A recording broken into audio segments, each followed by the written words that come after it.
Assalamualaikum warahmatullahi wabarakatuh. Berikut adalah tugas pembelajaran sosial emosional, demonstrasi kontekstual topik 2 yang dikerjakan oleh Intan Sari dan Zahratul Suci, yaitu menjawab pertanyaan yang diajukan. Yang pertama adalah,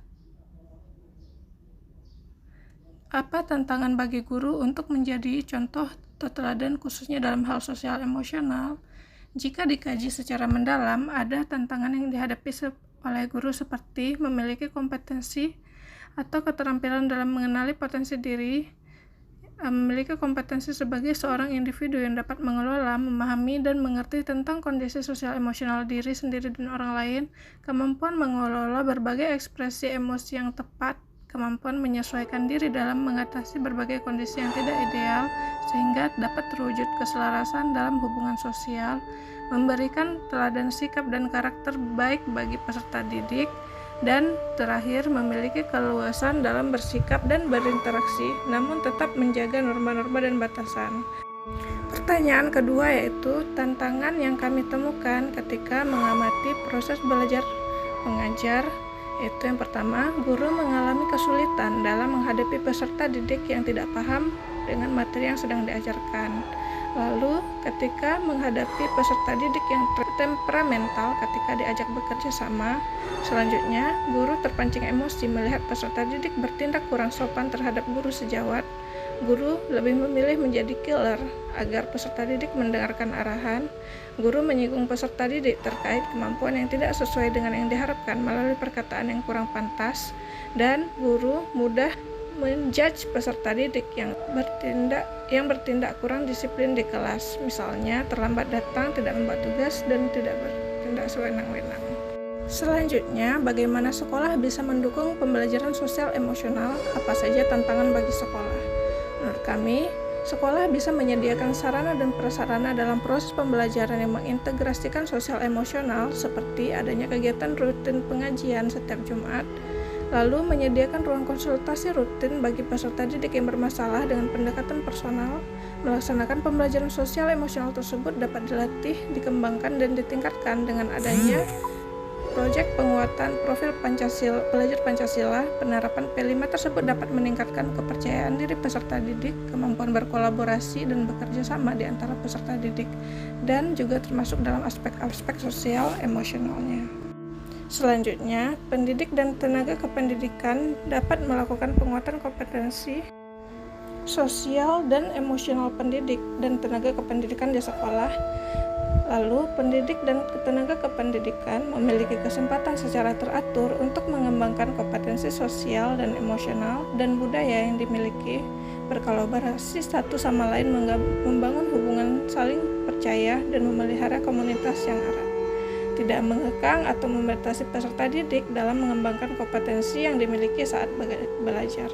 Salah satu tantangan yang sekolah hadapi adalah adanya pro kontra dalam melaksanakan suatu program, baik dari segala pihak, karena pelaksanaan program ini tentu akan menyita waktu, tenaga, dan lain sebagainya.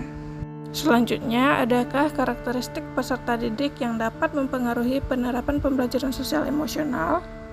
Lalu jelaskan bagaimana menghadapi kendala tersebut.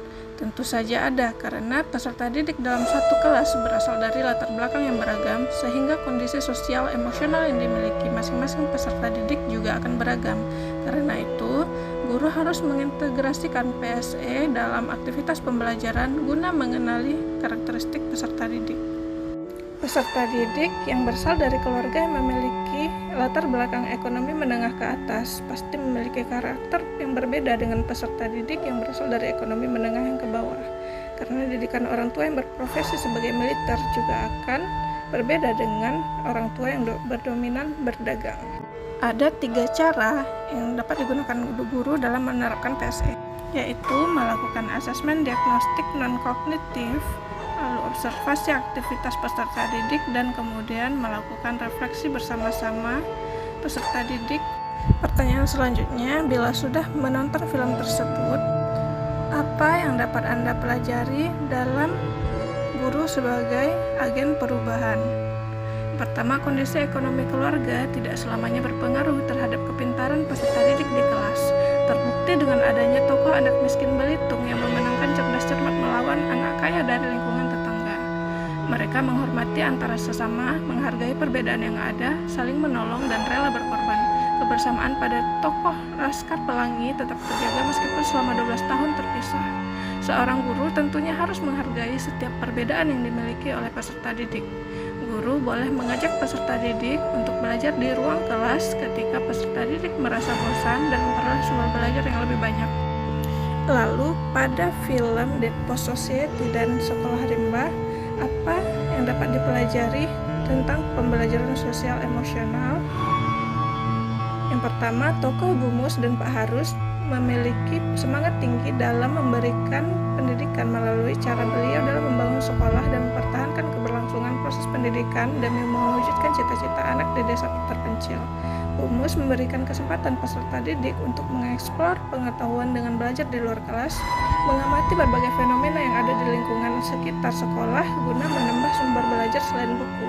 Peserta didik memanfaatkan sumber buku yang ada untuk menggali dan mengembangkan pengetahuan lebih baik lagi. Bu Mus memahami apa yang dirasakan oleh peserta didik selama belajar di SD Muhammadiyah Belitung dengan segala keterbatasan yang ada, terutama sarana prasarana. Namun keterbatasan tersebut tidak menjadi penghalang. Film Sekolah Rimba dan Dead Post Society terinspirasi dari kisah nyata Sekolah Rimba, sekolah binaan yang dibuat oleh Butet Manurung pada tahun 2003 di daerah Jambi. Sekolah Rimba berasal dari kata asering yang digunakan oleh orang Rimba yang memiliki arti belajar. Berdasarkan kata tersebut, Sekolah Rimba dapat diartikan sebagai tempat belajar orang-orang Rimba. Niat awal Butet ketika datang ke orang Rimba dengan membawa misi pengajaran ditolak dengan keras. Orang Rimba menganggap pendidikan adalah kejahatan berbahaya yang bisa mencelakai mereka. Banyak di antara mereka pada saat itu belum bisa membaca dan menulis sehingga seringkali ditipu oleh asing yang merampas tanah mereka dengan memanfaatkan mereka yang tidak bisa baca tulis lewat surat perjanjian. Bisa dikatakan pada saat itu orang Rimba masih sangat tertinggal dalam bidang pendidikan.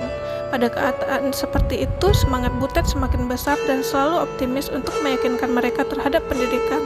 Langkah awal Butet untuk memulai misalnya yaitu dengan menyesuaikan diri dengan pola hidup mereka yang dimulai dari cara berpakaian dan makan. Butet menanamkan nilai-nilai positif dan juga sosial emosional sehingga dapat mengembangkan aspek kecerdasan emosional dalam melakukan aktivitas sehari-hari. Saat ini orang Rimba atau suku anak dalam sudah bisa mengikuti proses jual beli yang tidak akan tertipu lagi dengan surat perjanjian. Pengabdian yang telah dilakukan Butet kini membawa orang Rimba menuju perubahan yang lebih baik dan kini mereka sudah bisa mengenal pendidikan dan betapa pentingnya pendidikan itu dalam kehidupan sehari-hari. Pembelajaran yang kita dapat sangat banyak yaitu sikap integritas untuk menentang dan kejujuran dan ketidakadilan yang ditunjukkan, sikap pantang menyerah yang ditunjukkan, dan kegigihan dan perjuangan seorang Butet Manurung dapat memberikan pendidikan pada masyarakat Rimba meskipun ia terus mendapat penolakan. Baik, sekian dari kelompok kami, Zahratul Suci dan Intan Sari. Assalamualaikum warahmatullahi wabarakatuh. Terima kasih atas perhatiannya.